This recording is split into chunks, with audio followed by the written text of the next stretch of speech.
Hi dear student, मैं अमन आपका स्वागत करता हूँ पीजी क्लासेस में।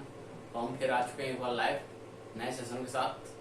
तो आज का टॉपिक है प्रकाश की यानी optics, new chapter for NDA most PYQs.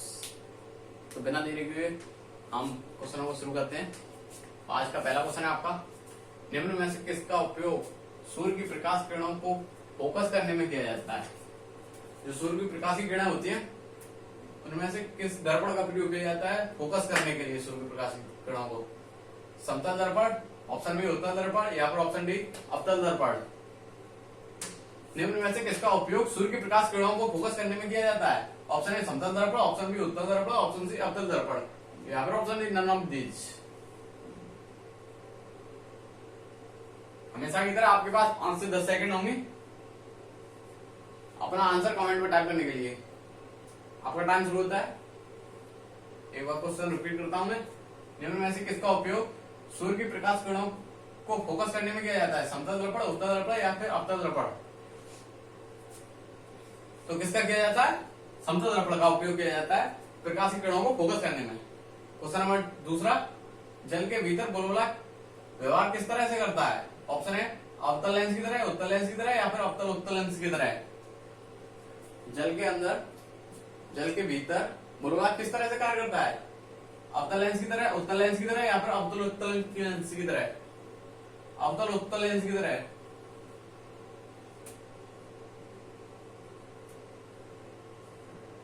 अपना आंसर कमेंट में जल्दी टाइप करिए।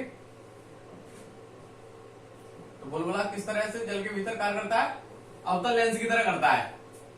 क्वेश्चन नंबर 3, सूर्योदय के कुछ समय पहले व सूर्योदय के समय के बाद हमें सूर्य दिखाई देता है, यानी लाल दिखाई देता है। इसका क्या कारण होता है? अपवर्तन, प्रकीर्णन, परावर्तन, या फिर विवर्तन?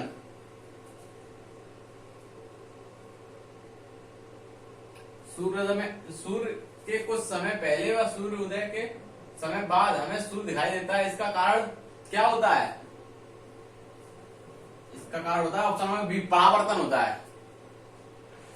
एक उत्तल लेंस की फोकस दूरी f है, यह वस्तु का n गुना आभासी प्रतिबिंब बनाता है। वस्तु की लेंस से दूरी होगी option A n-1 f n plus f into f n-1 upon n into f, या फिर option D n+1 upon n into f। आभासी प्रतिबिंब बनाता है, ये ध्यान रखना। एक वो भी उत्तल लेंस, हमेशा ही उत्तल लेंस फोकस दूरी f है, वस्तु की n गुना आभासी प्रतिबिंब बनाता है। वस्तु की लेंस से दूरी क्या होगी? दूरी बतानी है। अपना आंसर कमेंट में टाइप करें जल्दी से।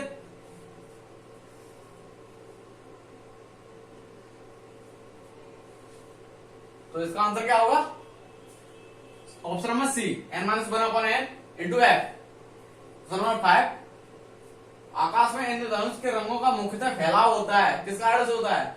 सूर्य प्रकाश का विक्षेपण के कारण, या फिर सूर्य प्रकाश का परावर्तन के कारण, या फिर सूर्य प्रकाश का परावर्तन, या फिर ये दोनों सेम हो गए।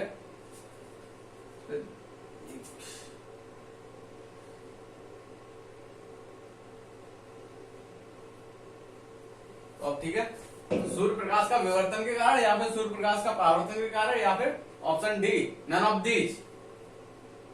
इंद्रधनुष के रंगों का फैलाव होता है, किस कारण से होता है?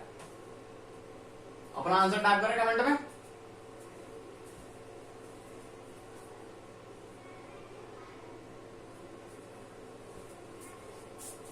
किस कारण से होता है? Option number A Surya Prakash के विक्षेपण के कारण होता है। क्वेश्चन नंबर 6, आकाश में इंद्रधनुष के कारण किस कारण से बनता है? ऑप्शन है केवल जल बिंदु के सूर्य का परावर्तन, या फिर ऑप्शन बी जल बिंदु से सूर्य प्रकाश का अपवर्तन, कौन प्रकीर्णन और परावर्तन तीनों कारण होता है। किस कारण से बनता है? इंद्रधनुष आकाश में किस कारण से बनता है? बहुत ही सिंपल क्वेश्चन है, ये आपको ध्यान रखना है।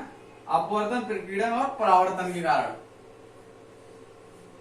तो समझ 7 इसी क्रम में, प्रकाश की यंत्रों में से लेंस का उपयोग किस प्रघटना के द्वारा प्रतिबिंब बनने के लिए होता है? परावर्तन, अपवर्तन, प्रकीर्णन, विसरण। अपना आंसर जल्दी टाइप करें। प्रकाशीय यंत्रों में से लेंसों का उपयोग किस प्रघटना द्वारा प्रतिबिंब बनने के लिए किया जाता है? ऑप्शन है परावर्तन, ऑप्शन बी अपवर्तन, ऑप्शन सी प्रकीर्णन और या फिर ऑप्शन डी विसरण।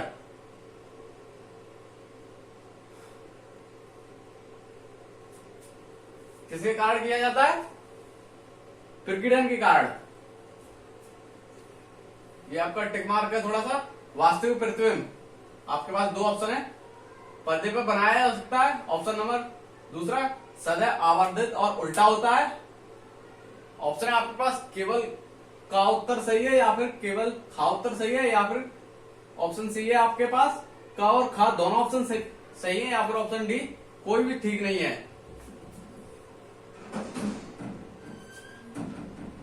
वास्तविक प्रतिबिंब कैसा होता है? हमेशा उसे पर्दे पर बनाया जा सकता है। इसका आंसर ए। क्वेश्चन नंबर 9 इसी क्रम में, किसी तेली सतह पर प्रक्षेपित प्रकाश तरंगें 7 रंगों को किस प्रघटना के कारण दर्शाती हैं? ऑप्शन है ध्रुवण, ऑप्शन बी अपवर्तन, ऑप्शन सी परावर्तन, ऑप्शन डी वृत्तीकरण। किसी तेली सतह पर प्रक्षेपित प्रकाश तरंगें 7 रंगों किस प्रघटना के कारण दर्शाती हैं? ध्रुवण, अपवर्तन, परावर्तन या फिर वृत्तीकरण के कारण। तो इसमें से आपका ऑप्शन नंबर डी हो जाएगा, व्यक्तिकरण के कारण होती हैं।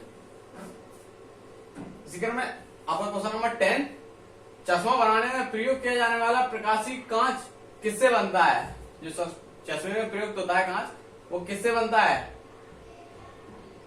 फ्लैट कांच की वजह से, या फिर ऑप्शन नंबर बी क्रुक्स कांच, या फिर ताप सतह, या फिर option D none of these. चश्मा बनाने में प्रयोग किया जाने वाला प्रकाशीय कांच किससे बनता है? ऑप्शन ए फेल्ट कांच, ऑप्शन बी क्रुक्स कांच, ऑप्शन सी ताप सतह कांच, या फिर option D none of these. अपना आंसर जल्दी से टाइप करें कमेंट में।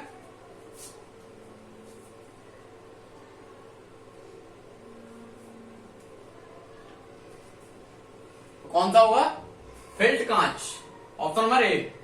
लेकिन एक बात ध्यान रखना, ऑप्टिक्स में से हमेशा से एनडीए के लिए मोस्ट इंपोर्टेंट रहा है, 3 से 5 नंबर तक आता ही है हर हाल में, चाहे कहीं से भी कैसे भी टूटा फटा आगे पीछे करके दे, 3 से 5 नंबर तक का ऑप्टिक्स में से हमेशा ही आता है चैप्टर। ये हमेशा ध्यान रखना। इसे एक बार दोबारा से रिपीट कर लेना, दोबारा से रिवाइज, जो कि आपको ठीक तरह से कंठस्थ हो जाएगी। प्रकाश तरंगें होती हैं विद्युत यांत्रिक तरंगें, या फिर विद्युत चुंबकीय तरंगें, या फिर ऑप्शन डी विद्युत प्रकाशिकी तरंगें, या फिर डी नन ऑफ दीज। प्रकाश तरंगें कैसी होती हैं? विद्युत यांत्रिक तरंगें, या फिर ऑप्शन बी विद्युत चुंबकीय तरंगें, या फिर ऑप्शन सी विद्युत प्रकाशिकी तरंगें, या फिर option D none of these. आज का लास्ट क्वेश्चन है अपना कि प्रकाश तरंगें होती है कैसी? विद्युत यांत्रिकी तरंगें होती हैं प्रकाश तरंगें। तो यहीं पे हम अपनी क्लास को रैप अप करते हैं। तो क्लास कैसी लगी कमेंट जरूर बताइएगा, और क्लास को सब्सक्राइब जरूर करें, लाइक एंड शेयर और जरूर करें। थैंक यू, जय हिंद।